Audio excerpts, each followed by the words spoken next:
Party అధ్యక్షులు బాబురావు గారు, మరి మరొక సీనియర్ నాయకులు యోబు గారు, అలానే ఈ కార్యక్రమానికి అన్ని రకాలుగా కష్టపడి ఆర్గనైజ్ చేసినటువంటి స్థానిక ఎమ్మెల్యేగా పోటీ చేసినటువంటి సైదుల్ యాదవ్ గారు, మరి పాత్రికేయ మిత్రులు, అలాగే సోదరులందరికీ కూడా జై భీమ్, జై పూలే. నేను ఎప్పుడో చిన్నప్పుడు నేను అప్పటికి పుట్టిండి ఉండను, మా ఫాదర్ ఇక్కడ జాబ్ చేశారు, నాగార్జున సాగర్ ప్రాజెక్ట్. అప్పటి నుంచి మాచర్ల గురించి వింటూనే ఉన్నాను. ఆ తర్వాత నాకు 3 ఏళ్ల వయసులో మా తండ్రి గారు నన్ను ఇక్కడి నుంచి ఈ కోటప్పకొండ గుడికి తీసుకెళ్ళి, తర్వాత 20 సంవత్సరాల క్రితం ఈ జిల్లా ఎస్పీగా చేశా. 2.5 సంవత్సరాలు చేశాను. నేను చేసిన ఏదైతే టెన్యూర్ ఉందో, కాలం ఉందో, ఆ 2.5 సంవత్సరాలు నా ముందు కానీ నా తర్వాత కానీ ఎవరు చేయలే. నా ముందు ఎప్పుడో 25 సంవత్సరాల క్రితం బ్రహ్మానందరెడ్డి సీఎం హయాంలో శ్రీకాంత్ రెడ్డి అనే ఆయన ఎస్పీగా 2.5 సంవత్సరాలు చేస్తే తర్వాత నేను చేశా. ఉమ్మడి గుంటూరు జిల్లాకి నేను పనిచేశాను. అప్పుడు గుంటూరు జిల్లాలో లేని సమస్య అంటూ లేదు. స్టేట్లో ఏ సమస్య ఉన్నా కానీ ఆ సమస్య గుంటూరులో ఖచ్చితంగా ఉంది. రాయలసీమలో ఉన్నటువంటి ఫ్యాక్షన్ ఉంది, తెలంగాణలో ఉన్నటువంటి నక్సల్ కార్యక్రమాలు ఉండేవి. తర్వాత మనకి గుంటూరు జిల్లాలో చెప్పక్కర్లేదు, ఎస్సీల మీద అత్యాచారాలకి చుండూరు, మరి ఈ ప్రాంతాలన్నీ మీకు తెలిసిందే. మరి కులపరంగా విపరీతమైనటువంటి ఉద్రిక్తతలు ఉన్నటువంటి ప్రాంతం. అట్లనే రౌడీయిజం, గుంటూరు టౌన్లో విపరీతమైన రౌడీయిజం ఉండేది. ఈ అన్ని సమస్యల్ని, అలానే రాజకీయ నాయకుల యొక్క ప్రాబల్యం ఈ జిల్లాలో చాలా ఎక్కువ. గాలి పీల్చినా గాలి వదిలినా సరే ఈ రాజకీయ నాయకులు వాళ్ళ రాజకీయం తప్పిస్తే, వాళ్ళ స్వలాభాపేక్ష తప్పిస్తే ఇంకోటి ఉండదు. సో అటువంటి గుంటూరు జిల్లాని నేను 2.5 సంవత్సరాలు చేశాను. మరి ఇక్కడ మీకు తెలుసు, ఈ స్థానిక ఎమ్మెల్యే ఈ రోజున బ్రహ్మానందరెడ్డి గెలిచాడు. ఈ బ్రహ్మానందరెడ్డిని కూడా నేనున్నప్పుడు అరెస్ట్ చేశాను.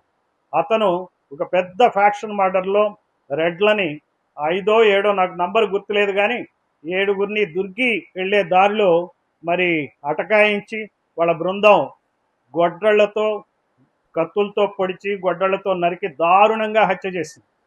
అప్పుడు నేను వెంటనే ఇక్కడికి వచ్చా. 3 రోజులు ఉన్నా ఇదే ఊళ్ళో, మాచర్ల టౌన్లో. పగలనక రాత్రనక నేను పోలీస్ స్టేషన్లోనే కూర్చున్నా. ఎటువంటి శాంతి భద్రతలు విఘాతం కలగకుండా చూసా. నాతో ఉన్నటువంటి పోలీస్ అధికారులు కూడా, నా దగ్గర ఉన్నటువంటి అధికారులు అన్ని కులాల వాళ్ళు, నాతో నేను టీం వర్క్ చేసేవాడిని. అప్పటికి ఆ రోజుల్లో మీకు తెలుసు ఇక్కడ ఉన్నటువంటి కుల ప్రాబల్యం ఎటువంటిదో. ఒక ఎస్సీ అధికారి, ఒక బీసీ అధికారి, రెడ్డి, కమ్మ, కాపు, అన్ని రకాలైనటువంటి అధికారులు ఒక టీం లాగా మేము ఏర్పడి ఈ గుంటూరుని రక్షించాం. గుంటూరు జిల్లాని, పల్నాడు ప్రాంతాన్ని. ఇదే బ్రహ్మానందరెడ్డిని షోలాపూర్లో ఉంటే మా బృందం వెళ్ళి పట్టుకుని వచ్చి అరెస్ట్ చేయడం జరిగింది. ఆ రోజున ఈ బ్రహ్మానందరెడ్డి కేసులోంచి తప్పించుకోవటానికి నిమ్స్ హాస్పిటల్లో ఆయన ఎలివి సృష్టించుకున్నాడు. అయినప్పటికీ కూడా కాన్స్పిరసీ కింద అతన్ని బుక్ చేశాం. అంటే నేను చెప్పొచ్చేది ఏంటంటే, ఈ రోజున రాజకీయాలు ఎలా ఉన్నాయంటే, ఈ రోజున బ్రహ్మానందరెడ్డి ఉన్నాడు, అంతకుముందు పిన్నెల్లి రామకృష్ణారెడ్డి ఉన్నాడు. పిన్నెల్లి రామకృష్ణారెడ్డి దాదాపుగా 4 సార్లుగా ఇక్కడ ఎమ్మెల్యేగా ఉన్నాడు. ఈ పిన్నెల్లి కుటుంబం, జోలకంటి కుటుంబాల మధ్యనే మాచర్ల నియోజకవర్గం మొత్తం నలిగిపోతుంది. వీళ్ళు రెడ్లే రాజులు ఇక్కడ, వాళ్ళ చేతుల్లోనే ఈ నియోజకవర్గం ఉంది. మరి ఈ పార్టీలు చెప్తాయి టీడీపీ అభివృద్ధి అంటది, మరి జగన్ వైసీపీ సంక్షేమం ఉంటుంది. మరి ఎక్కడుంది సంక్షేమం, ఎక్కడుంది అభివృద్ధి? మరి ఇప్పుడే మన సైదుల్ గారు చెప్పారు, మరి ఇక్కడ ఉన్నటువంటి భూ ఆక్రమణలు కానీ 1000 ఎకరాల ఆక్రమణలకు గురైనాయి. మరి ఇక్కడ ఉన్నటువంటి రాజకీయ నాయకులే దానికి పూర్తి బాధ్యత వహించాలి. నాకు ఇప్పుడే తాజాగా ఒక సమాచారం తెలిసింది, అటు పిన్నెల్లి వర్గం, ఇటు జోలకంటి వర్గం ఇద్దరూ కలిపి మీటింగులు పెట్టుకుంటున్నారు. వాళ్ళు ఏవైతే ఆక్రమించారో, పిన్నెల్లి వర్గం ఏవైతే భూములు ఆక్రమించారో ఆక్రమణల మీద వాళ్ళ బేరసారాలు సాగుతున్నాయి. 100 కోట్లకో 200 కోట్లకో ఒప్పందం కుదుర్చుకుని పైన ఈ రెడ్లు కలిసి మిగిలిన బీసీలని, ఎస్సీలని, ఎస్టీలని, మైనారిటీలని వంచడానికి రెడీగా ఉన్నారని చెప్పి ఈరోజు నాకు పొద్దున సమాచారం అందింది. ఇంతేకాదు, మీరు చూసుకోండి, ఈ రోజున గ్రామాల్లో అటు జంగమేశ్వరపాడు కానీ, రాయవరం కానీ, మరి గుళ్ళపల్లి కానీ, ఇంకే ప్రాంతమైనా చూసుకోండి, మన బహుజనుల్లోనే వీళ్ళు వర్గాలు సృష్టిస్తారు. యాదవుల్లో 2 ఫ్యాక్షన్స్ని రెడ్లు నిర్వహిస్తున్నారు, పెరికల్లో 2 గ్రూపుల్ని ఈ రెడ్లు నిర్వహిస్తున్నారు. అట్లనే ఎస్సీలో కూడా 2 ఫ్యాక్షన్ చేసి వీళ్ళు ఇక్కడ రాజకీయాలు చేస్తున్నారు. మొన్న వైసీపీ పాలనలో మరి యాదవుల్ని చంపారు, జంగమేశ్వరపాడు ప్రాంతంలో వెళ్ళగొట్టారు. ఈ జంగమేశ్వరపాడులో యాదవుల్ని చంపి వెళ్ళగొట్టినటువంటి జగన్మోహన్ రెడ్డి ఈ రోజున ఏం చేస్తున్నాడు? అఖిలేష్ యాదవ్ను కలుస్తున్నాడు. చూడండి, అంటే ఇక్కడ యాదవుల్ని చంపాలా, అక్కడ అఖిలేష్ యాదవ్ని కలవాలా. ఇక్కడ గ్రామాల్లోకి వచ్చి జగన్మోహన్ రెడ్డి ఆన్సర్ ఇవ్వాలి, ఎందుకు ఇక్కడ యాదవ్ని చంపారు, నువ్వేం చేశావు చీఫ్ మినిస్టర్గా 5 సంవత్సరాలుండి, యాదవుల్ని ఎందుకు కలపలా, నువ్వు అఖిలేష్ యాదవ్ని ఎందుకు కలుస్తున్నావు? ఇది ప్రశ్నించే వాళ్ళే లేరు. ఇలా ప్రతి పార్టీ కూడా ఇదే పని చేస్తుంది. మరి దీనికి జోలకంటి బ్రహ్మానంద రెడ్డి ఏం ఆన్సర్ ఇస్తాడో చూడాలి. మీరు ఎందుకు యాదవుల్ని చీల్చుతున్నారు, మీరెందుకు పెరికల్ని చీల్చుతున్నారు, మీరెందుకు వడ్డర్ని చీల్చుతున్నారు, మీరెందుకు ఎస్సీల్ని చీల్చుతున్నారు? ఎందుకంటే విభజించు పాలించు అనే సిద్ధాంతం బ్రిటిష్ వాడు నేర్పలా, ఇది మన కుల వ్యవస్థే నేర్పింది. ఒక గ్రామాన్ని కులాల వారీగా విభజించింది అదే అంబేద్కర్ చెప్పే మాట అదే. కుల నిర్మూలన అనే ఒక పెద్ద డాక్యుమెంట్ చదవాలి, చదివితే కానీ తెలియదు. ఆ డాక్యుమెంట్ లో చెప్పింది ఏంటంటే, అంబేద్కర్ గారు చెప్పింది ఇదే విషయం. నిచ్చెన మెట్ల సమాజం అంటే పైన కింద, ఒకడు ఎక్కువ ఒకడు తక్కువ అనేటువంటి రకమైనటువంటి సమాజాన్ని సృష్టించింది ఈ కుల వ్యవస్థ. ఈ కుల వ్యవస్థను వాడుకునే బ్రిటిష్ వాళ్ళు వచ్చారు, ముస్లిం కింగ్స్ వచ్చారు. ఇప్పుడు వాళ్ళు పోయినా, బ్రిటిష్ నుంచి మనకి స్వాతంత్రం వచ్చినా బీసీలకి, ఎస్సీలకి, ఎస్టీలకి, మైనారిటీలకి ఇంకా స్వాతంత్రం రాలా ఈ రెడ్డి రాజుల నుంచి. మాచర్ల నియోజకవర్గంలో 17 ఎన్నికలు జరిగితే 17 ఎన్నికల్లో 13 మంది రెడ్లు ఎలక్ట్ అయ్యారు, 2 కమ్మలు ఎలక్ట్ అయ్యారు, అదేదో ఎస్టీ అవటం వల్ల ఒక ఆయన ఎస్టీ, ఒక బీసీ ఎలక్ట్ అయ్యారు. అంటే చూడండి, రాజ్యం ఎవరి చేతుల్లో ఉంది. బ్రిటిష్ వాడు పోయాడని చెప్పి మనం ఆగస్టు 15 నాడు స్వాతంత్ర దినోత్సవం జరుపుకుంటున్నాం. వీళ్ల పాలన అంతమైనప్పుడే నిజమైనటువంటి స్వాతంత్రం మనకు వచ్చేది. బ్రిటిష్ వాడు కాదు మనకి ఇప్పుడు శత్రువు, వెళ్ళిపోయాడు ఎప్పుడు. ఇక్కడ ఉన్న శత్రువుల నుంచే, ఇక్కడ మన సంపద దోస్తున్నటువంటి ఈ కులాల నుంచే ఎప్పుడైతే మనకి రక్షణ దొరుకుతుందో అప్పుడే నిజమైన స్వాతంత్రం వస్తుంది. అందుకే బహుజన్ సమాజ్ పార్టీ అంటే, బి అంటే బీసీలు మైనారిటీలు, ఎస్ అంటే ఎస్సీలు ఎస్టీలు, పి అంటే పేదలు. అన్ని కులాల్లోని పేదలు గాని, ఎస్సీలు గాని, ఎస్టీలు గాని, బీసీలు గాని, మైనారిటీలు గాని, వీళ్ళే బహుజన్ సమాజ్ పార్టీ అంటే అదే. బహుజన్ సమాజ్ పార్టీని గుర్తించుకోవాలా. ఈ బహుజన్ సమాజ్ పార్టీని మనం ఎప్పుడైతే దృష్టిలో పెట్టుకుంటామో అప్పుడే మనకి ఈ రకమైనటువంటి రక్షణ దొరుకుతుంది. ఈ రోజు ఇద్దకే పరంజ్యోతి గారు ఒక మాట చెప్పారు, మనకి ఇక్కడ ఈ గ్రామాల్లో ఎవరైతే బీసీలు కానీ, ఎస్సీలు కానీ, ఎస్టీలు కానీ, మైనారిటీలు కానీ, వాళ్ళకి రక్షణ ఉద్యమాన్ని మేము చేపడతాం. ప్రభుత్వ యంత్రాంగంతో మాట్లాడి ఖచ్చితంగా ఇక్కడ ఉన్నటువంటి బీసీ అధికారులు కానీ, ఎస్సీ అధికారులు కానీ, ఎస్టీ కానీ, మైనారిటీ అధికారులు మీరు ఆత్మస్థైర్యంతో పనిచేయండి. మీరు ఇక్కడ ఉన్నటువంటి ఎమ్మెల్యేలకి తొత్తులుగా పనిచేయొద్దు, భయపడొద్దు, వాళ్ళని ఎదిరిస్తాం. ఖచ్చితంగా మనం బహుజనుల రక్షణ కోసం మనం పాటుపడదాం. వీళ్ళు ప్రభుత్వ యంత్రాంగం, అటు పోలీసు, ఇటు రెవెన్యూ, ఇటువంటి సమస్యాత్మక గ్రామాలని పర్యటించాలి, శాంతి సంఘాలని ఏర్పాటు చేయాలి. మా బీఎస్పీ యొక్క నాయకుల యొక్క తోడ్పాటు తీసుకొని మేము సహకారం అందిస్తాం. మాకు ఫ్యాక్షన్లు వద్దు, మాకు కావాల్సింది బీసీలకు రక్షణ, ఎస్సీలకు రక్షణ, ఎస్టీలకు రక్షణ, మైనారిటీలకు రక్షణ. చూడండి, మీరు వినుకొండలో కూడా ఏమైందో, మైనారిటీ సోదరుడు హత్యకు గురయ్యాడు, ఇంకో సోదరుడు హత్య చేశాడు.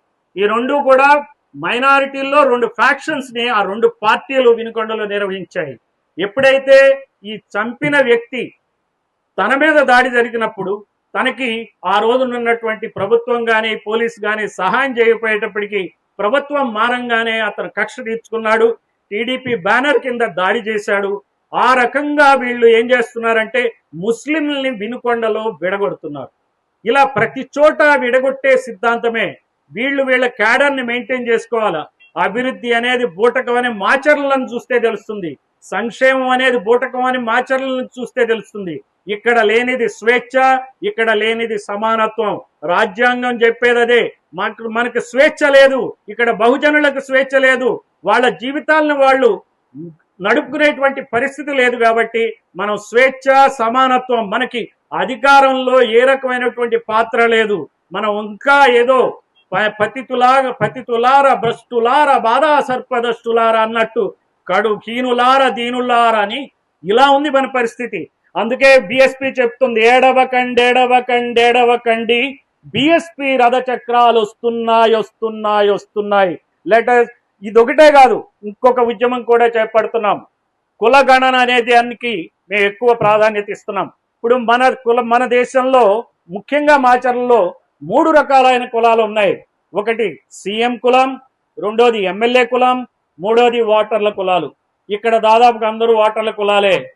ఎవరైతే ఎమ్మెల్యేలు అవుతారో ఇక్కడ ఎమ్మెల్యే అయ్యే కులాలు దాదాపుగా లేనట్టు లెక్క. యాదవ్ మిత్రులున్నా, గౌడు మిత్రులున్నా వాళ్ళు ఓన్లీ ఆ పైనున్నటువంటి నాయకుడికి వంతపాడటానికి తప్పిస్తే వాళ్ళకి నిజమైన అధికారం లేదు. నిజంగా చెప్పాలంటే రెడ్లు ఎంతమంది ఉన్నారో ఈ రాష్ట్రంలో అంతమంది యాదవులు ఉన్నారు. రెడ్డి ఎమ్మెల్యేలు ఎంతమంది ఉన్నారో అంతమంది యాదవ్ ఎమ్మెల్యేలు ఉండాలి. ఉన్నారా? మరి లేరు. కమ్మలు ఎంతమంది ఉన్నారో గౌడ్లు అంతమంది ఉన్నారు. సో కమ్మ ఎమ్మెల్యేలు ఉన్నంతమంది ఉన్నారా గౌడ్లు అంటే లేదు. ఈ పల్నాడు జిల్లాలో 7 ఎమ్మెల్యేలు ఉంటే ఒక్క ఎస్సీ ఎమ్మెల్యే కూడా లేడు. మరి ఎస్సీలందరూ ఏం చేయాలా? ఈ పల్నాడు జిల్లాకి ఎవరికెళ్ళి వాళ్ళ బాధలు చెప్పుకోవాలా? ఒక ఎస్సీ ఎమ్మెల్యే జనరల్ సీట్లో ఎస్సీని నిలపకూడదా, గెలిపించకూడదా? ఇక్కడ 4 కమ్మ ఎమ్మెల్యేలు ఉన్నారు ఈ పల్నాడు నియోజకవర్గంలో. ఈ 4 బదులు ఒక ఎస్సీ ఉండొచ్చు, ఇంకో బీసీ ఉండొచ్చు, ఇంకా వేరే రకమైనటువంటి ఎస్టీ ఉండొచ్చు. ఎవరు లేరు. ఎస్టీలు ఎక్కడికి పోవాలి? వాళ్ళకి ఎమ్మెల్యే ఉండొద్దా? వాళ్ళకి రాజ్యంలో భాగం లేదా? అంటే ఓట్లు కావాలి, సీట్లు మీకే కావాలి. ఇదే కాంశీరామ్ గారు చెప్పింది ఏమంటే ఇదే ఉద్యమించమన్నాడు.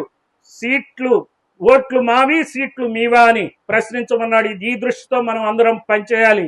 అందుకని చెప్పి బహుజన్ సమాజ్ పార్టీ రాష్ట్రం శాఖ మేము ఒక బీసీ కులగణన గురించి డిమాండ్ చేస్తున్నాం. దాని గురించి ఆగస్టు 20 నుంచి ప్రత్యేకమైనటువంటి రౌండ్ టేబుల్ కాన్ఫరెన్స్ నిర్వహిస్తాం. అట్లానే బహుజన్ నాయకుడు మహాపురుషుడు అనేటువంటి పెరియార్ పుట్టినరోజు నాడు సెప్టెంబర్ 17న పెద్ద ధర్నా చేపడతాం విజయవాడలో. అందువలన కులగణన అనేది ముఖ్యంగా చూస్తాం. ఎమ్మెల్యేల కులగణన ఏదైతే ఉందో మీకు ఇందాక చెప్పినట్టు ఎమ్మెల్యేల కులగణన తీస్తే ఓన్లీ 2 కులాలే అత్యధికంగా ఉన్నారు. కాబట్టి మా లెక్కలు తేలిస్తే ఖచ్చితంగా మా కులాలు ఒక్కొక్కటి బీసీ కులాలు 131 ఉంటే 131 కులాల్లో ఇప్పటికి 15-16 కులాల నుంచి ఎమ్మెల్యేలు తప్పిస్తే మిగిలిన వాళ్ళు కాలా. అంటే దాదాపుగా 100 కులాలు అసెంబ్లీ మెట్లెక్కల. మన రాష్ట్రంలో 242 కులాలు ఉన్నాయి. ఈ 242 కులాల్లో ఇంతవరకు అసెంబ్లీ గడప ఎక్కింది 30 కులాలే. అంటే 200 కులాలు ఇంతవరకు అసెంబ్లీ గడప ఎక్కల. అసెంబ్లీ గడప ఎక్కనప్పుడు మనం పాలకులం కాదు, మనం పాలితులమే. అంటే అసెంబ్లీలో ఎవరుంటే ఏంటి? బ్రిటిష్ వాడు ఉంటే ఏమిటి, లేకపోతే ముస్లిం కింగ్ ఉంటే ఏమిటి, వీళ్ళు ఉంటే ఏమిటి? మన పాత్ర లేని అసెంబ్లీలో మనకి ఎలా న్యాయం జరుగుతుంది? ఇవన్నీ ఆలోచించాలా. వాళ్ళు ఇచ్చే 1000-2000 గురించి తప్పదు. దుర్భర దారిద్ర్యంలో మనం లొంగొచ్చు, కానీ అవగాహనతో మనం పనిచేయాలి.